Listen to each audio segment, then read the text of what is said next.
Hello, and thanks for stopping by.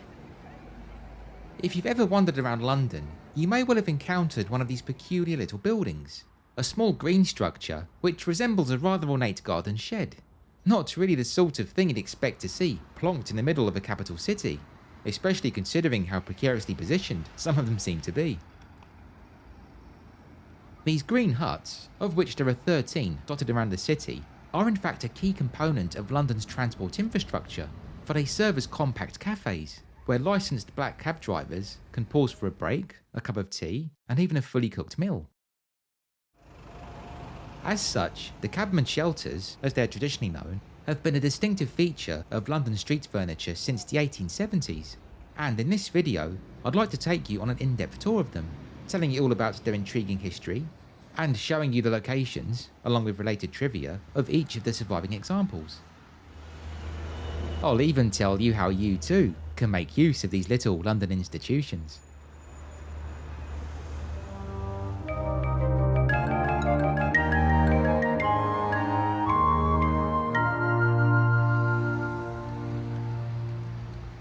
Cabs, or hackney carriages as they were originally known, have been conveying people through the streets of London for many centuries. The trade can trace its history all the way back to 1634, when John Bailey, an adventurer who'd accompanied Sir Walter Raleigh on several expeditions, came up with the idea of creating the city's very first rank, a pioneering concept which he established beside a maypole on the Strand, close to St Mary le Strand Church, or St Mary's in the Way, as many cabbies used to call it back when heavy traffic flowed on either side. Licensing laws were later brought in by both King Charles I and Oliver Cromwell, and by the late 19th century, several thousand cabbies were plying for hire in London. In those days, there were two styles of carriage available: the older, slower four-wheeled models, known as growlers, and the much quicker two-wheeled cabriolets, which were dubbed hansom cabs after their designer, Joseph Aloysius Hansom, a fellow who's commemorated by this blue plaque on Sumner Place in South Kensington. It was also during this era that the famous concept known as the knowledge of London was developed, that being the intense course of study and verbal examination which to this very day all prospective London taxi drivers must pass in order to be granted a licence. Right, let's go from Highgate Station and take me from there please to Blomfontein Road please. Despite these advances, which arguably ensured London boasted the best cab service in the world, life for the cabbies themselves was extremely tough going. As both the growlers and two-wheeled cabriolets were of course horse-drawn, drivers worked outside in all weathers, their plights made worse by the fact that the hackney carriage law at the time, which was strictly enforced, forbade them from taking shelter inside their own vehicle. These conditions, which were harsh for both cabbies and their horses, were highlighted in Anna Sewell's novel Black Beauty, in which Beauty spends part of his life working as a London cab horse. Sometimes, driver and horse wait for hours in the rain or frost, the equine narrator tells us, shivering with the cold whilst the merry people are dancing away to music. These working conditions eventually mean Black Beauty's beloved owner, Jerry, one of the few characters in the novel who treats the horse well, succumbs to bronchitis, rendering him unable to earn a living. With cabbies forced to remain outside, bronchitis was indeed a hazard of the job, as were other ailments such as rheumatism and asthma, and so it's perhaps not surprising that many of them congregated in the only practical warm places they could find, those being the city's countless pubs and gin palaces. This created several problems.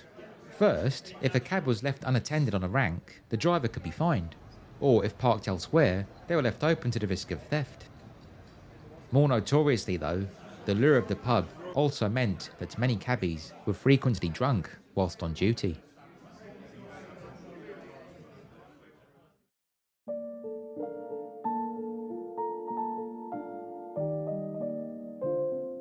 According to legend, the concept of providing London cabbies with dedicated shelters was first envisioned by a gentleman named Captain George Armstrong, who, it is said, found inspiration one night when he was unable to procure a cab during stormy weather, the cabbies from his local rank having all decamped to the pub.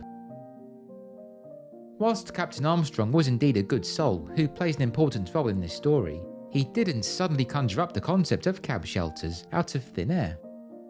The first city in Britain to offer cabbies a warm resting place was in fact Manchester, which began doing so in March 1862, around 13 years before London saw its first cab shelter.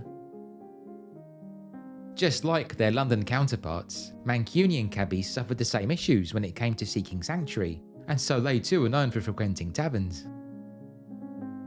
This shelter, which as you can see here resembled a small railway waiting room, was the solution. It was located on Upper Brook Street, close to the junction with Plymouth Grove and opposite the former St Saviour's Church. Which, by the way, gives us a nice historical coincidence, as back down in London, the current Warwick Avenue cab shelter also happens to stand opposite a church called St Saviour's. The plot of land upon which the Manchester shelter was built was granted by Mr Edward Worthington, with the structure itself paid for by donations from local parishioners.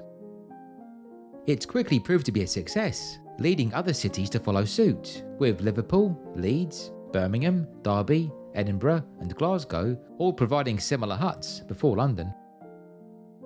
Indeed, it was reported in October 1872 that a delegation from London had travelled to Liverpool to gain an insight into how such facilities were run, and the graphic newspaper later stated that such a provision is well worthy of imitation in our great metropolis.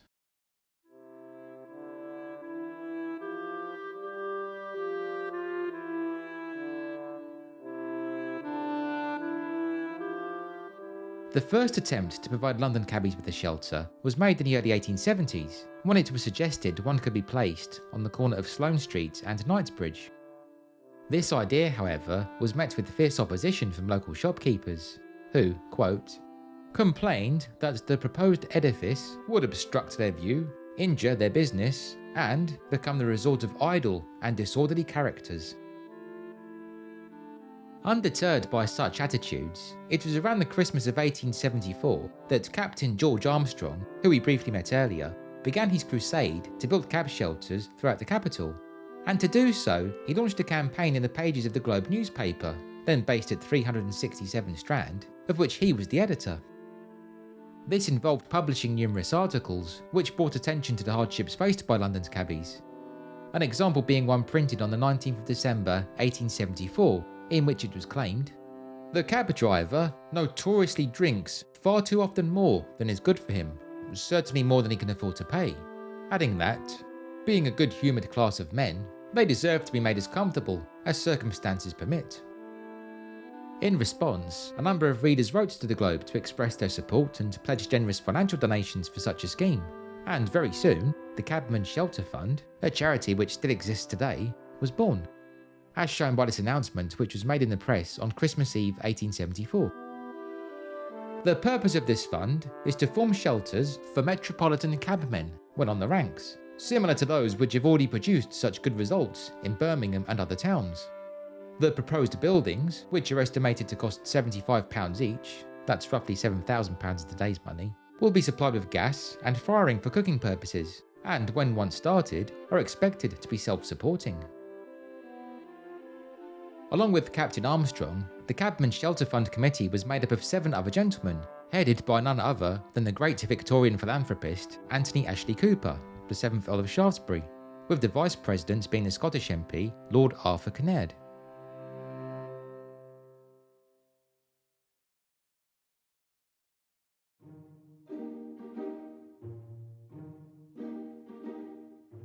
Once the Cabmen Shelter Fund was set up, things moved at a lightning pace, with London's very first shelter opening just over a month later, at 9 AM on Saturday the 6th of February 1875. The location chosen was Acacia Road in St John's Wood, which in what I'm sure was no coincidence, happened to be very close to where Captain Armstrong lived. That early shelter was sited approximately here, in the middle of the road beside where St John's Wood tube station is now located. It was constructed by a carpenter named Stanley Bird, whose workshop was on George Street, near Marylebone's Branston Square. And interestingly, its interior was lit with an experimental mineral oil rather than gas. The morning on which the opening ceremony was conducted happened to be a particularly cold and foggy one, leading Lord Kinnaird to remark in his speech that this in itself was the very best evidence of the necessity of such buildings. The speeches then ended with 3 cheers being given for what was dubbed the Pioneer Shelter. Once inaugurated, the shelter remained open between 8 AM and midnight, and after just 1 week, it had indeed proved itself to be self-supporting. By its 3rd week, it is reported that 494 slices of bread and butter and 755 cups of tea and coffee had been sold. I thought that figure would be a little higher, to be honest. Along with 133 chops and steaks and 19 pounds of sausages, all being cooked up on the small stove. Today, the current cab shelter which serves St John's Wood is located on Wellington Place, just a short walk from Acacia Road.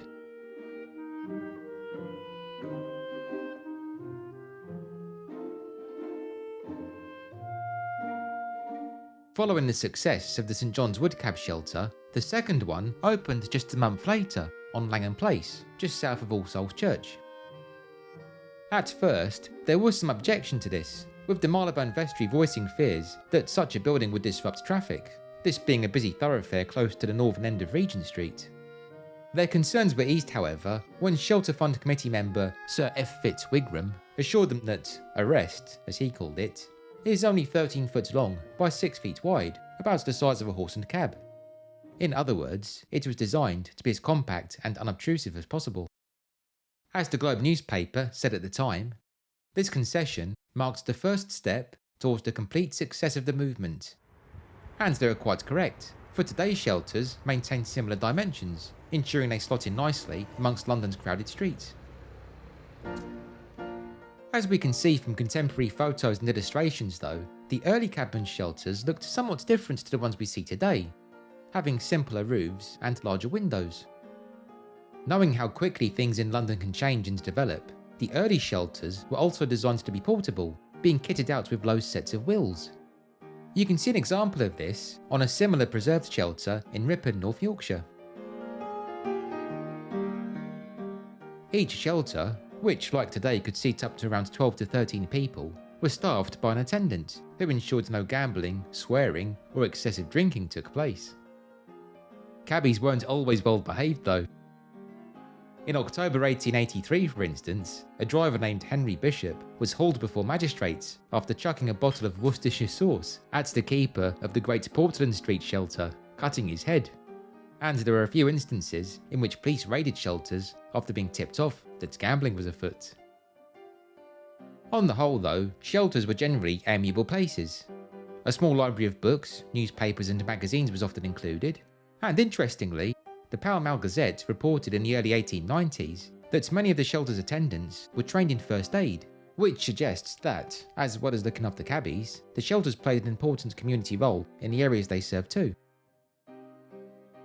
In the early days, most food cooked on the stoves was brought in by the cabbies themselves, although this has since changed, with the modern shelters offering extensive menus, all rustled up in their galley-like kitchens.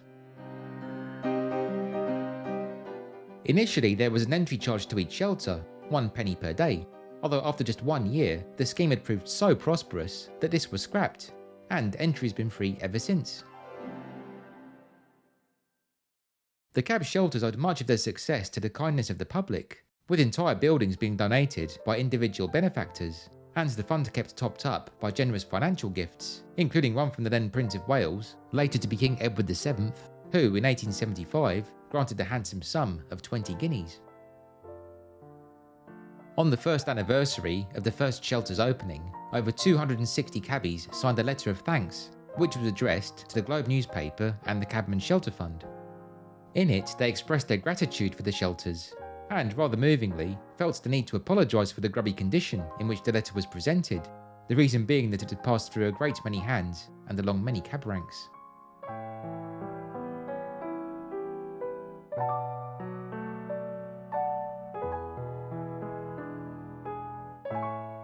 The number of cab shelters grew rapidly, with new examples opening every year, and as they did so, there was a real push to improve upon the design.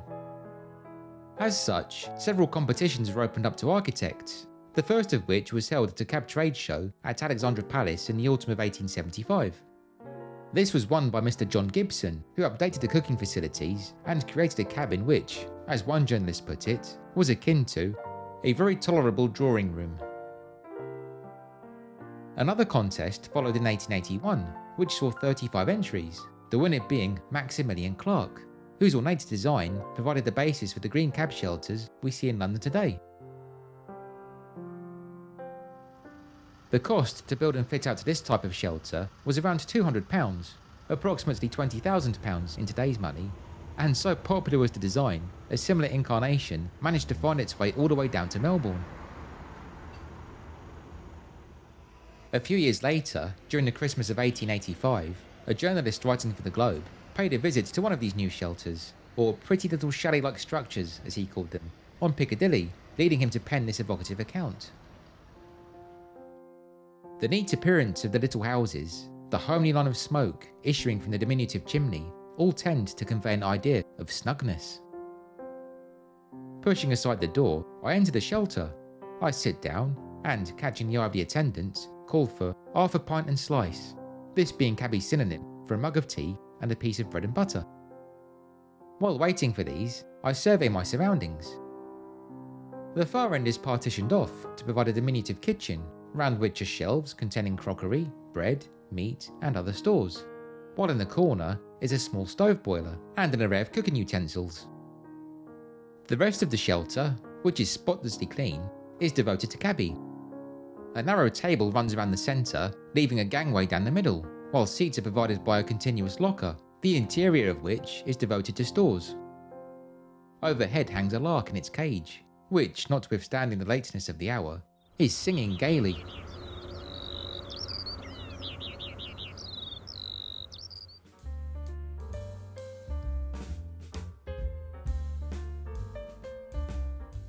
At their peak, just before the outbreak of World War I, there were 61 shelters to be found across London, although due to war damage, road widening and general redevelopment, only 13 now remain. Fortunately, these survivors are all protected with a Grade 2 listing, and most of them are very much open and as popular as ever. Although only licensed taxi drivers are permitted to dine inside the shelters, the public are more than welcome to order anything they wish from the serving hatch, which really is worth doing, as the staff are always friendly, and the prices, for central London especially, are unbeatable. You certainly won't find a better cup of tea anywhere else. If you do wish to purchase a meal or beverage from a shelter though, be sure to check the times, as they're generally only open from early morning until mid-afternoon. I'll leave links where I can to each shelter in the description below. What I'd like to do now then to finish is to take you to each surviving cab shelter in turn and provide you with a little bit of trivia on each one. Located close to the British Museum, the Russell Square shelter is one of the city's most prominent. When first opened in 1897, it stood on the Haymarket.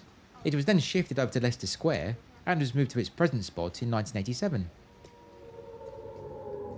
During the Second World War, London taxis did much to aid ambulances and firefighting efforts, and when the famous Café de Paris near Leicester Square took a direct hit during an air raid on the night of the 8th of March 1941, a group of cabbies from this very shelter were amongst the first on the scene to help with rescue efforts. 34 people were killed that night, including the famous band leader Ken Snakehips Johnson, and many more were injured. You can hear a cabbie talking about the disaster in this brief archive clip. I've seen many horrible and terrible things since the war began in this city of London, and it's not easy to talk about them. Many a time I've had a dead or dying man or woman in the back of the cab, and the taxi cabs were often the first to arrive on the scene after a bomb had fallen, like the Café de Paris night. The boys from our cab shelter at Leicester Square were the first on the scene that night. And of course we didn't wait for the ambulances, although they were quick enough.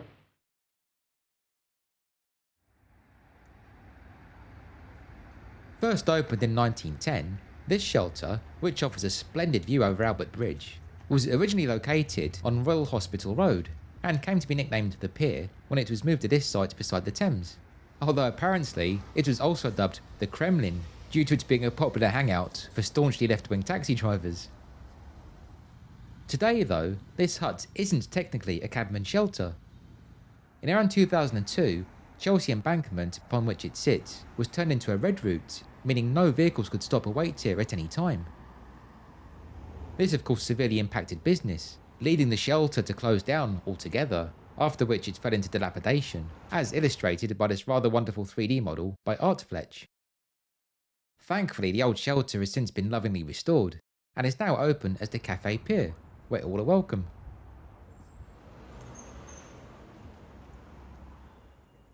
This shelter, which can trace its history back to 1893, is located on the junction of Looper Street and St George's Square, close to Pimlico tube station. One notable figure who would have been familiar with it was Dracula author Bram Stoker, who lived and died in a home just across the road, now sadly demolished, in 1912. Sited close to Victoria Station, the Grosvenor Gardens shelter dates from 1906. At first, the shelter was situated around the corner on Hobart Place, the current building replacing a much earlier one from 1875. When that first one was erected, there were some complaints from locals who deemed it a nuisance, including comments from a Mr. Ratcliffe, who urged the necessity of removing the evil at the earliest possible moment. Plenty of well-to-do residents supported the shelter though, including Alice Maria Hull, aka the Countess of Bective, who lived on nearby Eaton Square and conducted the opening ceremony when the new hut was unveiled. The first shelter on Pont Street opened way back in 1875, with this current one dating from 1892, it being a gift from a local resident named Mrs. Headlam. In 1904, the Pont Street shelter became one of the first to be kitted out with a telephone, the sole purpose of which was to enable people to book taxis from the comfort of their own home. Many other shelters soon followed suit, and before long, cab shelters were receiving hundreds of phone bookings per day.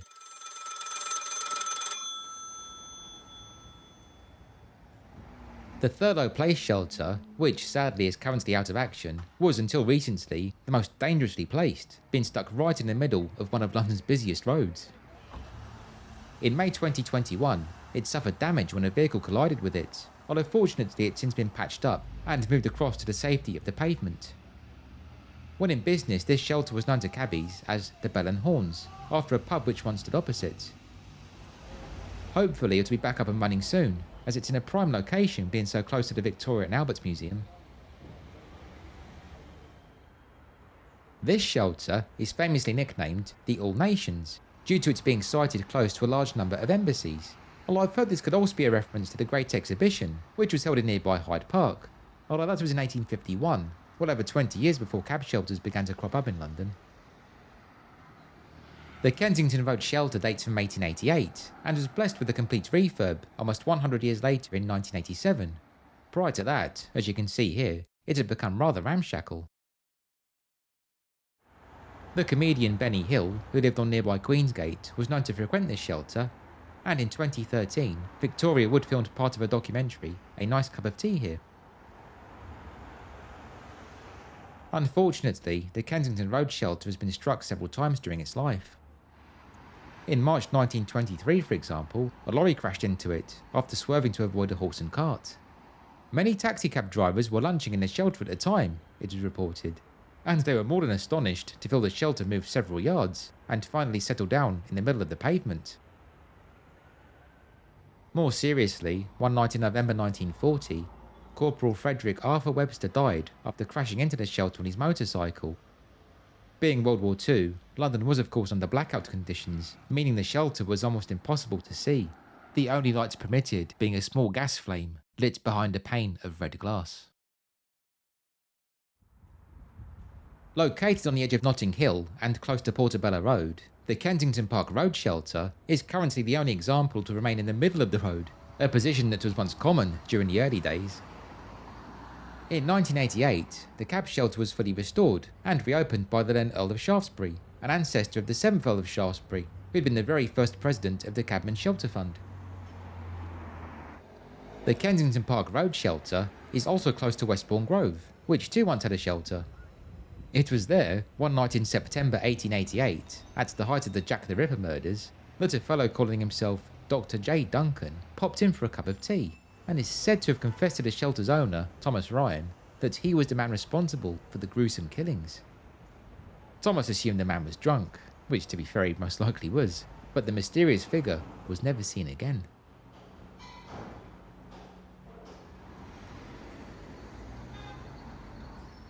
The Warwick Avenue shelter dates from 1888 and sits close to the beautiful area known as Little Venice. As mentioned earlier in this video, it also stands opposite a St Saviour's Church, just like Britain's very first Cabmen shelter did in Manchester. The shelter, like some of the other examples, also has a black railing running around its perimeter. This is a remnant from the days when cabs were horse-drawn, for it would have been to this bar that cabbies tied their faithful nags before going in. Today, the shelter sits between the entrances to Warwick Avenue tube station, and a large ventilation shaft for the Bakerloo line towers over the hut. As we've seen earlier, St John's Wood was the first area in London to be served by a cab shelter, and the current incarnation remains popular today. Cabbies sometimes refer to this shelter as the Chapel, thanks to its proximity to St John's Wood Church. Today, the St John's Wood shelter offers charging points for electric taxis. As forward-thinking as this is though, electric cabs aren't really all that new a concept, as the very first self-propelled cabs to serve London were also electric. Built by the Walter Bursey Company and powered by hefty batteries, these pioneering taxis first hit the streets way back in 1897, and due to the buzzing sound they made, they quickly came to be known as hummingbirds, although I guess that's a story for another video. Hanover Square, just south of the bustling Oxford Street, has been home to a shelter since 1897. This example was built by a carpenter named Mr. H. Roffey at his workshop in Putney. In recent years, the Hanover Square shelter was concealed for a long period of time due to the construction of the Elizabeth line, then known as Crossrail, and I'm not quite sure what's going on with it at the moment, as it's surrounded by a construction fence, and that's a real shame, as its Historic England entry states it's one of the most elaborate surviving examples. Let's hope things get back to normal for it soon. Perched beneath Hungerford Bridge, where trains slowly rumble to and from Charing Cross Station, this shelter, which sits on the corner of Northumberland Avenue and Embankment Place, was one of the earliest to be built in the now familiar green design, which, by the way, is a similar shade of green to the badge which London cabbies are required to wear whilst working. This shelter dates from 1915 and replaced the original, which had opened in 1882.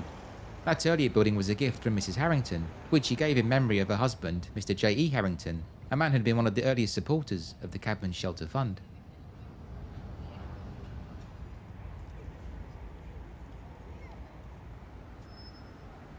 Dating from around 1900, the Temple Place shelter was originally located on a now lost nearby street, which was swept away in the 1960s to make way for a fancy new hotel. Although the developers wanted to demolish the shelter too, this was strictly forbidden, and they were made to pay for its removal to its current site. That hotel is now long gone, whilst the stoic green Cabmen shelter, like its 12 other counterparts, remains firmly in place.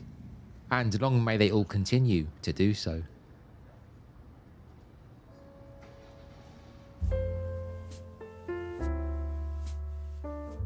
Thank you so much for watching. I hope you enjoyed this look at London's famous green taxi shelters, and as always, I'd love to hear your own thoughts. Have you ever visited one of these little eateries? And out of the 13 surviving examples, which one would you say is your favourite? Please be sure to let me know in the comments. Thank you so much to all of you who support my channel with your kind words, likes and shares. I couldn't do this without you. If you haven't yet subscribed to Rob's London, then I'd appreciate it very much if you could please consider doing so, as this, along with clicking the bell icon to receive notifications, will ensure that you don't miss out whenever I publish a new video. Plus of course it would be wonderful to have you along. If you're feeling extra generous, you can also support my work with a tip via either my Ko-fi account, which I'll link below, or the YouTube thanks button, which appears as a heart icon beneath the video. Any such financial donations are of course greatly appreciated, and they really do help go towards creating content. Anyway, on that note, thanks again for watching friends. Stay well and please be sure to stay tuned.